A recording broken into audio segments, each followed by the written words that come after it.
वायनाडे प्रबल वर्षा ता फल बड़ धरणर भूस्खलन घटे जो 54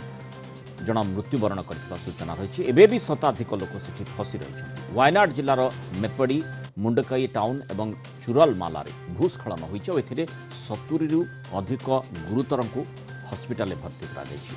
प्रबल वर्षा जो गतकाली राति प्राय गोटाए समय मुंडकई टाउन रे प्रथमे भूस्खलन होता सेठी उद्धार कार्य चलता बेले सकाल 4टा समय चुरल मालारे द्वितीय भूस्खलन देखा मिलता भूस्खलन जो स्कूल रे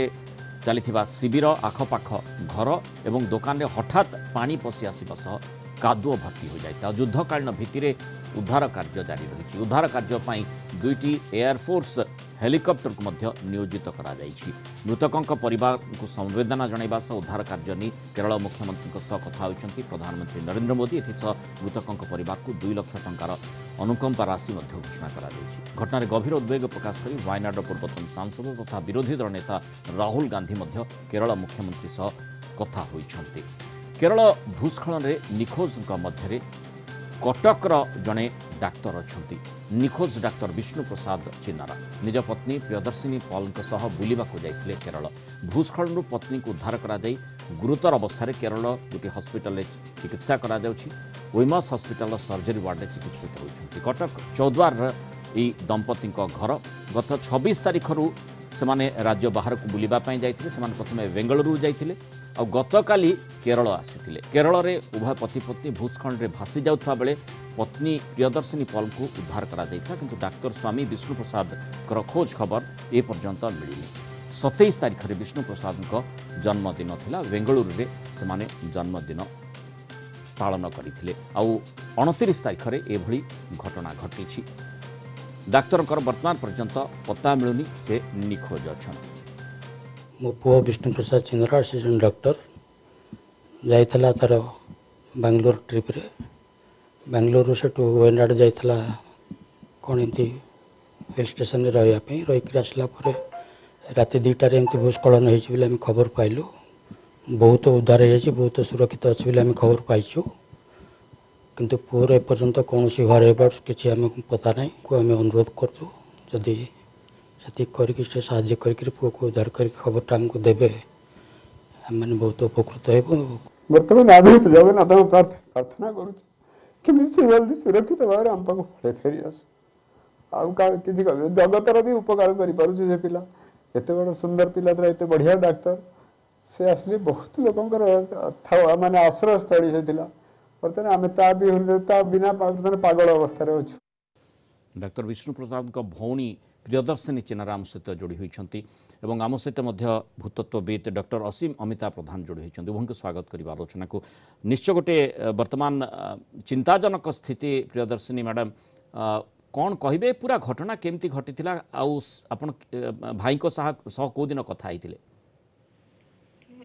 भाई सहित काली रात 9:30 बेले कथा कथा है ठीक ठाक तापर काली भाउजों ठारू एतिकी मिली कि से अचानक गोटे कांथटे भुचुड़ी पड़ा और से माने भासी आसते भाउज से कांथ द्वारा गोटे अलग गोटे घर पाखे पहुंची आसले उद्धार कराइला किंतु भाई रो राति 2टा बेले पाखे कौन माने भाउज टोटाल देखी भी नहांती आउ किंतु भाउज एति कहले कि मुझे गोटे थरटे देखी सी कुआड़े जाइछंती से भी जान नांती भाउजों अवस्था केमती अच्छी भाउजों अवस्था धीरे धीरे सुधरलानी से कथबार्ता करुछंती आपन संग कथा आइछंती आज्ञा भाई को संपर्क रे कोन कुहा जाउची जो स्थानीय प्रशासन सहित आपनकर जोगाजोग हेई पारिछि आज्ञा स्थानीय प्रशासन हो से माने एति कहउचंती कि माने खोज खबर चलची एबे तो एनडीआरएफ टीम घंटे पूर्व से स्थान को जाइछंती तो से माने ताकर खोज खबर चलैछंती कौन आपण आशा करुछंती जे भाई आम समस्ते आशा करछु भाई फेरंतु अंतत प्रशासनिक स्तर रे आपनकर अपील कौन रहिबो से सेति कि एटलिस्ट ताको जदि प्रेशर टिके पके पारंते ताहाले सेमान को द्वारा से कार्यटा त्वरान्वित हेई पारंता आज्ञा भाईंकर जन्मदिन 27 तारिख रे थिला एवं सेमाने सेठी जन्मदिन मध्ये पालन करथिले आज्ञा कौन बेंगलुरु रे गोटे होटल रे सेमाने तांको कार्यक्रम केमती थिला तांकर हाँ बहुत भल थिला काली भी कथा आइथिले सेमान बहुत खुशी रे थिले ରାତିରେ ଅଚାନକ ଭୂସ୍ଖଳନ ଆସିଛି ଆଉ ଆମ ପାଖରେ ଆଜି ସକାଳେ ହିଁ ନ୍ୟୁଜ ଆସିଛି କି ଭାଇ ନିଖୋଜ ଅଛି। ବର୍ଷା ପୁରା ସେଠି ଚାଲିଥିଲା ଲଗାତାର ଭାବରେ। ଆଜ୍ଞା ଏବେ ଘଣ୍ଟେ ପୂର୍ବରୁ କେବଳ ଏନଡିଆରଏଫ ଟିମ୍ ସେଠି ତାଙ୍କର କାମଟା ବଢେଇଛନ୍ତି ଯେହେତୁ ବର୍ଷା ଅତ୍ୟଧିକ ଚାଲିଥିଲା ସେମାନେ ପହଞ୍ଚି ବି ପାରୁନଥିଲେ। ନାଇଁ ଭାଇ ଭାଉଜ ଯୋଉଦିନ ଆପଣ ମାନେ ଗତକାଲି ସେମାନେ କେରଳ ଯାଇଥିଲେ ଆଜ୍ଞା ସେଠି ପୁରା ବର୍ଷା ହଉଥିଲା ସେମିତି ଖବର ଆପଣଙ୍କୁ ଦେଇଥିଲେ ବା କଥା ହେଇଥିଲେ? ନା ସେ ସେମିତି କିଛି କହିନଥିଲେ ସେ ଭଲ ଖୁସିରେ କଥା ହେଇଥିଲା କି ହଁ ସେ ଅଛନ୍ତି ବୋଲି ସେ କୌଣସି ବନ୍ୟା କିମ୍ବା ବର୍ଷା ଉପରେ କୌଣସି ମତ ଦେଇନଥିଲା। ଆପଣ ଆଶା କରୁଛନ୍ତି ଭଗବାନଙ୍କ ନିକଟରେ ବି ପ୍ରାର୍ଥନା ନିଶ୍ଚୟ କରୁଥିବେ ଯେ ଭାଇ ଫେରି ଆସନ୍ତୁ ସୁରକ୍ଷିତ ଭାବେ। ଆଜ୍ଞା ଆମେ ସମସ୍ତେ ମଧ୍ୟ ସେଇ ଆଶା କରୁଛୁ ଯେହେତୁ ଡାକ୍ତର ନିଖୋଜ ହୋଇଛନ୍ତି ଓଡ଼ିଆ ଡାକ୍ତର ଏବଂ ବୁଲିବା ପାଇଁ ଯାଇଥିଲେ ଏବଂ ସେଠି ସେ ନିଖୋଜ ହୋଇଛନ୍ତି ଯେଉଁଭଳି ଭାବରେ ଭୂସ୍ଖଳନ କେରଳରେ ୱାୟନାଡ଼ରେ ହୋଇଛି ତାଙ୍କ ପତ୍ନୀ ସୁରକ୍ଷିତ ରହିଛନ୍ତି। ଧନ୍ୟବାଦ ଆମ ସହିତ ଆଲୋଚନା ରହିଥିବା ନିଶ୍ଚୟ ଦୁଃଖଦ ବର୍ତ୍ତମାନ ଚିନ୍ତାଜନକ ସମୟ ଆପଣଙ୍କ ସହିତ ଆମେ ସମ୍ପୂର୍ଣ୍ଣ ଭାବରେ ରହିଛୁ। ଡକ୍ଟର ଅସୀମ ଅମିତା ପ୍ରଧାନ ଯେମିତି ଆମେ ଦେଖୁଛେ ଯେ ଗଲା କିଛି ବର୍ଷ ଧରି କେରଳରେ ଗୋଟିଏ ପରେ ଗୋଟିଏ ପ୍ରାକୃତିକ ବିପର୍ଯ୍ୟୟ ଦେଖିବାକୁ ମିଳୁଛି ଆଉ ଏଇ ଯେଉଁ ଭୂସ୍ଖଳନ ଗୋଟିଏ ଭୂସ୍ଖଳନ ତାର 3-4 ଘଣ୍ଟା ପରେ ଆଉ ଗୋଟିଏ ଭୂସ୍ଖଳନ କ'ଣ କାରଣ ହେଇପାରେ? ଦେଖନ୍ତୁ ଭୂସ୍ଖଳନର ତ ବହୁତ ଗୁଡିଏ କାରଣ ଅଛି କିନ୍ତୁ ଆମ କେରଳ ସିଚୁଏସନ କୁ ଦେଖିଲେ ଏଠି ବହୁତ ହେଭି ରେନଫଲ ଇନ୍ ସର୍ଟର ଟାଇମ ବହୁତ କମ ସମୟରେ ବହୁତ ଗୁଡେ ରେନଫଲ ହେବାରୁ ଏଇ ଭୂସ୍ଖଳନଟା ହଉଛି। ଆଉ ଭୂସ୍ଖଳନ ମେନ୍ କାରଣ ହଉଛି ଯେତେବେଳେ ବହୁତ ବର୍ଷା ହଉଛି ପାଣିଟା ଆଉ ରନ୍ ଅଫ୍ ହେଇକି ବାହାରେ ଯାଇପାରୁନି କାହିଁକିନା ଆଜିକାଲି ଆମେ ଗଛ ଫଛ ସବୁ କାଟିଦେଲେଣି ଆଉ